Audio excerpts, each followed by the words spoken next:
Ó, vocês estão falando Né? de amplas provas de todos esses caras aí.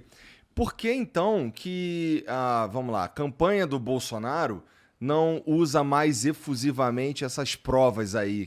Porque eu converso com uma galera, assim, que é claramente, assim, não sei nem se é pró-Lula, talvez seja, mas é definitivamente anti-Bolsonaro, ou talvez até anti-Lava Jato, que jura de pé junto, e eu posso citar aqui o Reinaldo Azevedo, que jura de pé junto que não tem prova. O Lula, inclusive, quando eu conversei com ele, ele falou que ele foi condenado. Qual foi o termo que ele usou? Ato indeterminado, ou sei lá o que, indeterminado. Ele nomeou os 3 diretores da Petrobras que roubaram durante 10 anos a Petrobras. E quando ele é perguntado sobre isso, Igor, ele mente. Ele diz que quem nomeou foi o Conselho de Administração.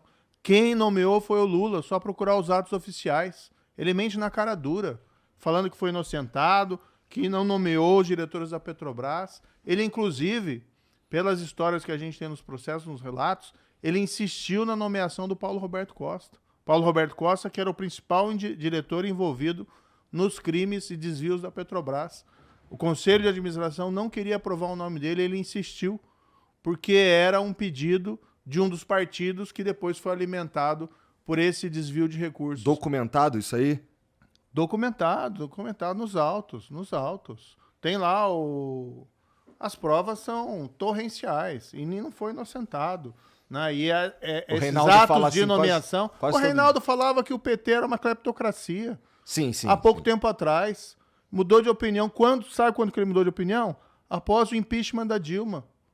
Após o impeachment da Dilma, por questões políticas, ele começou a falar mal da Operação Lava Jato. Ele fala quase que diariamente, ô Moro, me mostra. E quando ele veio aqui, ele falou, inclusive, qual a página que tá lá as provas contra o Lula? Que ele falou que revisou e tudo mais e não viu. Bom, eu não sou formado em que você porra faz, nenhuma. Igor? Fala pra ele assim, ó. Faz um favor, então, Reinaldo. Liga lá pra Odebrecht, liga pra OS, que são empreiteiras que constroem pontes, refinarias, e pede pra elas irem fazer uma reforminha lá no teu apartamento e instalar uma cozinha kitchens e ver se eles vão fazer isso.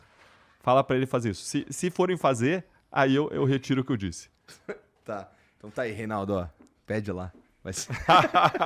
Veja o que elas vão fazer. Essas empreiteiras beneficiadas nos esquemas de corrupção e que foram lá fazer reforma. Como eu falei, 30 milhões de reais imputadas ou objeto de condenação em benefício direto para o Lula, segundo as provas das condenações e das acusações.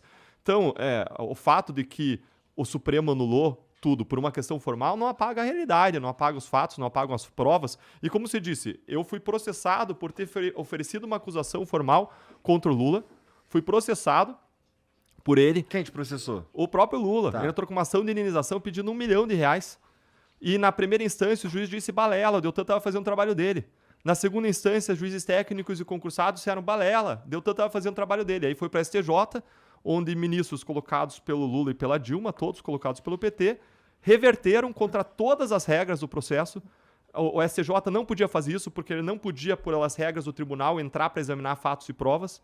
Além disso, tinha uma decisão do Supremo que era obrigatória e que dizia que esse tipo de ação não pode ser entrada contra o CPF do agente público, tem que ser entrada contra a União.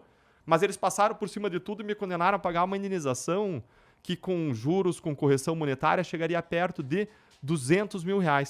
O dia que eu fiquei sabendo disso, Igor, eu fiquei assustado, fiquei com um sentimento de tristeza, de indignação com a injustiça, absoluta indignação com a injustiça. Eu estava em Londrina e estava diante de um pastor, o pastor disse, Deltan, não olha para o problema, olha para Deus. Eu falei, olho para Deus, mas o problema está no meu colo, né?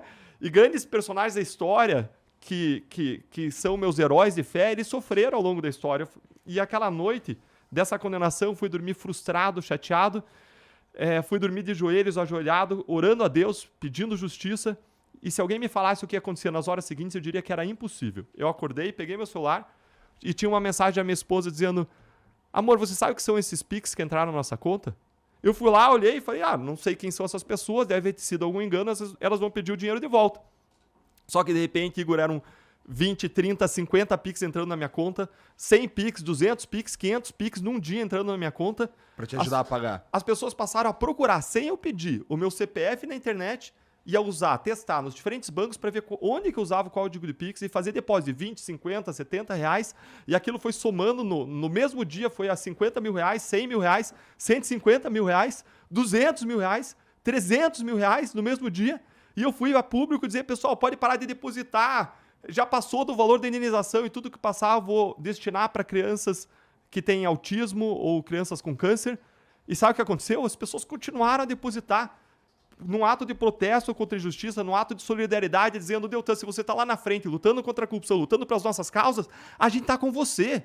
Se você for ferido, a gente vai te proteger. E as pessoas seguiram depositando e foi a 350 mil, 400 mil, 500, meio milhão de reais, mais de 12 mil pessoas depositando em 36 horas. E eu tive que cancelar a minha chave Pix, porque não parava de entrar dinheiro na minha conta depois de 36 horas. Já teve esse problema, já, Igor? Não cancelava, não.